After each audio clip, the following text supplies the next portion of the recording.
Pemirsa, sekitar pukul 5 tadi pagi, Pura Prajapati Denpasar tertimpa pohon. Pohon suar besar yang tumbang menimpa Balai Pawedan yang ada di dalam areal Pura Prajapati Denpasar. Menurut keterangan salah seorang pemangku yang ada di Pura Prajapati Denpasar, Jero Mangkujimi, kejadian pohon tumbang yang menimpa Pura Prajapati Denpasar terjadi sekitar pukul 5 tadi pagi. Pohon yang tumbang merusak pelinggih, tembok penyengker, dan yang paling parah mengalami kerusakan adalah Balai Pawedan.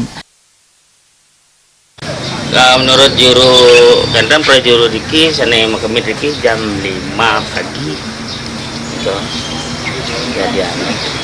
Napi mantan yang rusak niki.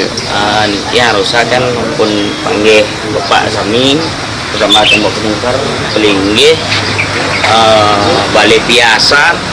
Yang paling parah lagi bau Balai Pawedan dan puranya niki pemangkunya itu yang paling parah tertimpanya.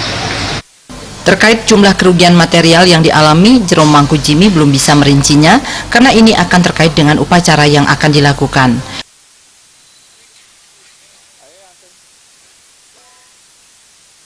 Joka Andika,